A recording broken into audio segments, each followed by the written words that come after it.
Good morning. It's a little brisk this morning.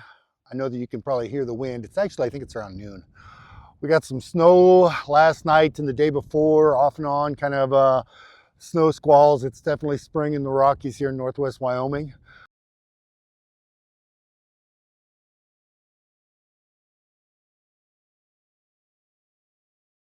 Um, with that though, it's always good to have that moisture this time of year. We really need it. Really helps get that grass going. You can see these pastures are starting to green up pretty quickly now, thank goodness. I don't know if you can see along the ditch bank, but the grass is really starting to come in, and that's really beneficial for us. That'll definitely reduce the amount of feed alfalfa that I have to give, and additionally, it's just good for the cows. They like that green stuff. So they are way off in the distance. I'm not sure if you can even see them. I'll have to turn the camera around here in a minute. We'll walk out there. I haven't checked them yet today. I'm going to go check them, make sure nobody else is calved, and make sure nobody else is really close to calving. The other day we got in a real bind. We started doing those heifers, and we got all the heifers bangs vaccinated, but I'm not sure if you saw the previous video about the fires and the burning of ditches and that kind of thing, and the haystack that the person had caught fire. But his haystack had been on fire the day before, and heck, to be honest, I don't remember what day it was now. I think it was like Tuesday night, one of those nights. Anyway, we fought that fire until midnight, from like 5 o'clock on till midnight.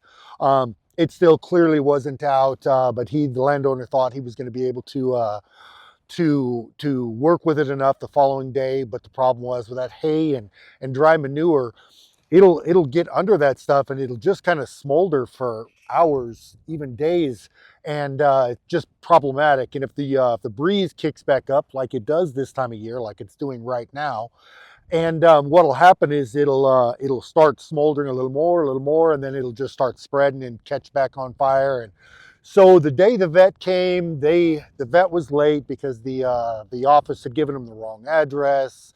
So then when the vet called, you just can't make these things up. When the vet called the office to get the phone number, they gave the office my wife's name. But coincidentally, my brother-in-law married a woman with the name of Christy as well. So they gave the veterinarian the phone number to my sister-in-law rather than my wife. So they were all screwed up, and it took them a while to get here. They were late, so then it took us a little while. We got them all bangs vaccinated, but then we had to go back to that fire. We fought that fire again from about 5:30 again until about 9 o'clock, I guess. It was dark. So it just was just kind of a mess. Since then, like I said, we've had snow and rain and all kinds of stuff here. I'm gonna turn the camera a little bit and see if you can see any of this. You can see the cows are walking these ditch banks, and you can see just all the grass right here, just really starting to come in now. And the cows are really pleased to have that right now, to be honest. They are at the far end of the pasture down here.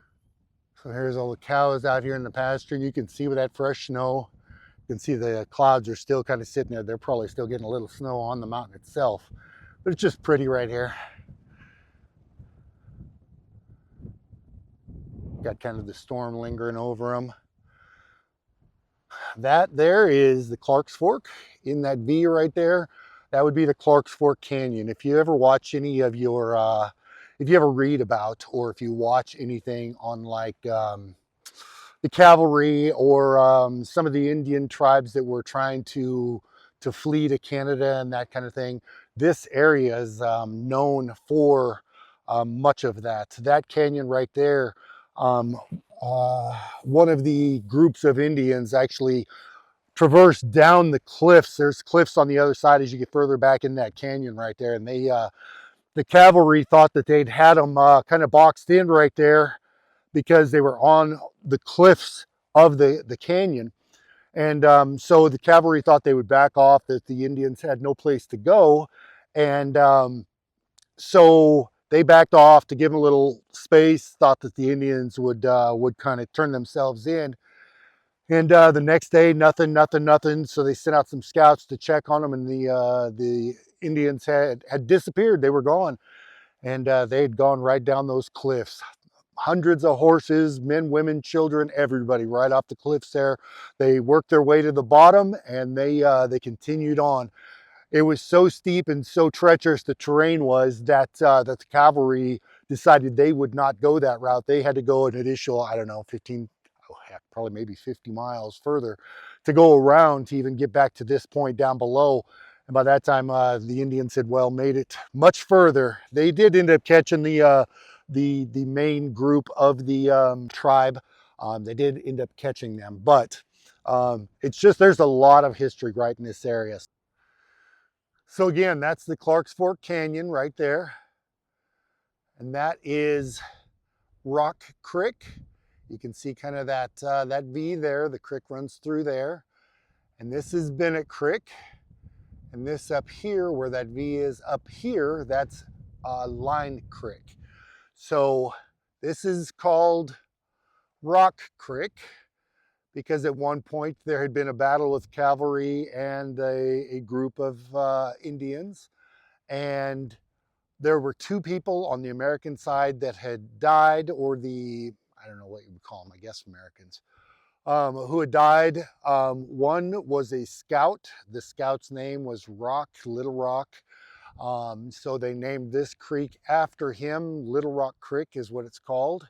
And then this over here, this is Bennett Creek, this area here. And that was the colonel who had died for the cavalry as well, Colonel Bennett. So, little history for you.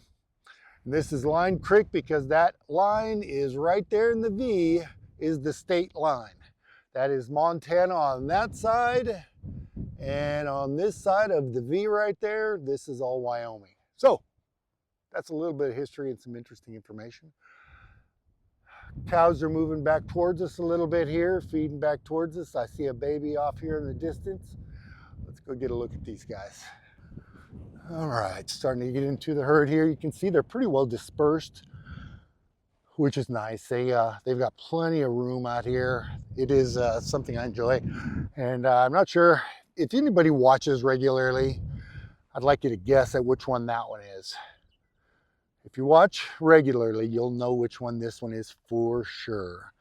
She's gonna have a little burned ear on her right, and you'll see that as she gets closer. And then you'll be able to see her tag. Boy, she's getting wide, she's getting wide.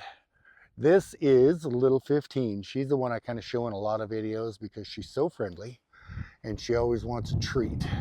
So usually I'll be giving this one cookies. Hey, Little 15. Hi, babe. There you go.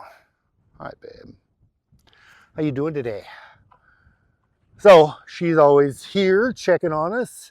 She's not bagging up at all, which is a good thing. She's still a little bit, got a little bit. Here's a cow. She is starting to bag up, but I think we've talked about her before. So we'll just continue on down the line here. Who we got here? Because this one is starting to bag up a little bit. 17-1, that's not surprising. Hey, babe. You can see her bag right here. You can see it's starting to bag up enough that even when they're standing with their leg in the way, she's bagging up pretty good. So we need to keep an eye on her a little closer now. You can even see from back here, she's bagging up pretty good. So we'll have to keep a little closer eye on her. There's one of our heifers. So we only have 2 heifers that are red. These are the only 2 cows that we have that are red. Purple 6, which is nothing to do with her color. It has to do with the color of the ear tag of her mama originally. So she's not bagging up, which is a good thing. We'll take a look at these guys over here. I'll take a look at this one here real close first. Hi, babe, 16-1. She was bagging up before as well. She's bagging up bigger as well. You can see now, you can start seeing that these bags are becoming way more prominent and definitely getting closer to calving. There's the crown prince right there. Hey, buddy, what you doing? He's just out here stretching a little bit. Now, I'm not sure if you know this, but cows will actually babysit. That's her mom. That's her mama. That's his mama over here coming up. But what will happen is, as these calves get a little older and we have more calves on the ground, what will happen is you'll see 1 or 2 cows off in the distance, and they'll have 10 or 10, 12, 15 calves with them, and the mamas will be off eating somewhere, and they'll all be fine because those 2 cows or those couple of cows, they'll be babysitting. I know you're not going to believe me, but you'll see it here before long. You'll have 10 or 12 calves over by 2 or 3 cows, and the rest of the mamas will be on the far end of the pasture, and those cows are just babysitting. Now see, this is something we always look for, and I'm going to make sure we put notes in here.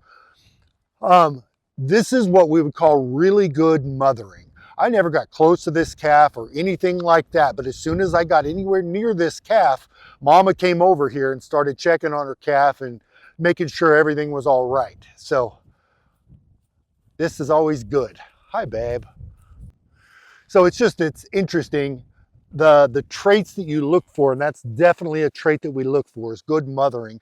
You want to make sure that the calves are getting enough from the mamas. The mamas are feeding them good, and they're taking care of them, nurturing them, and all of that. So you just want to make sure that you got good mamas. This cow here is laying down. That's old Ferdinand the bull. He's usually up getting treats as well if we have anything. Let's take a look at these guys. Yeah, everybody's starting to get a little bag on them now. Everybody's doing it. It's all the rage. So yeah, let's see. You can see this mama here getting a bag on her. That mama there, she's getting a bag on her. This mama here, there you go. You can see she's getting a bag on her as well. So everybody's starting to get bagged up. That's a good thing. That tells us that Ferdinand the bull was doing his job. Although he looks a little lazy right now, he's really got nothing to do but eat. So I was saying just a few minutes ago, we've only got 2 red calves, or excuse me, 2 red heifers. We got all black cows, and we've always had black cows. A couple of years ago, we put a black bull in with our black cows. But many times a black cow or a black bull will carry a recessive red gene. But it doesn't ever cause a problem unless both the bull and the cow are carrying that same red gene. If they're carrying that same red gene, then there's a possibility of them throwing a red calf. Typically, I would not have kept them. I would have tried to maintain just our black herd, but to be honest, they're between their build conformation and some of the other things. We decided to keep them, and so far they've been really good heifers. They've got a really good build. They're just really good looking heifers overall. So we decided to keep them. It's not that big a deal for us, unless old lazy Ferdinand has a recessive red gene, then it shouldn't be a problem. We should have black calves again, but who knows? Anyway, we decided to keep those 2. All right, we'll check on the rest of these guys. It looks like everybody's doing well. This little heifer's got a little bag on her. Hey, babe. Hey, what are you doing? Who are you? Hey, kid. Hey, kid. Hi, 16-1. How you doing, little girl? And she doesn't have much, but for a heifer, they aren't going to have a big bag. So she's getting a little bagged up. So we just got to keep an eye. Same thing with all of them. Everybody looks real good. It's a nice day. I've got some things to go do at the house. That's kind of the moral of the story. Almost every day now, there's just this time of year, there's so much to get done. So I'm going to call it a day here.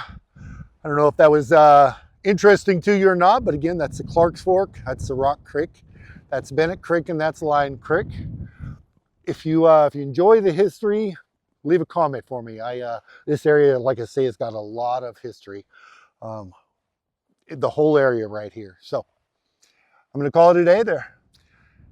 If you enjoyed this video, or if you enjoy the content, please do me a favor and like, subscribe, and leave me a comment. I look forward to the comments as always. I really do. I want to know where you're from, what you've got going on, if you've got cows, if you've got local history, anything like that. So I'm very interested in knowing and learning all of that stuff. So do me a favor and like, subscribe, and leave me a comment. Get a look at all these guys one more time before we take off. All right. Thanks very much for watching. You have a great day.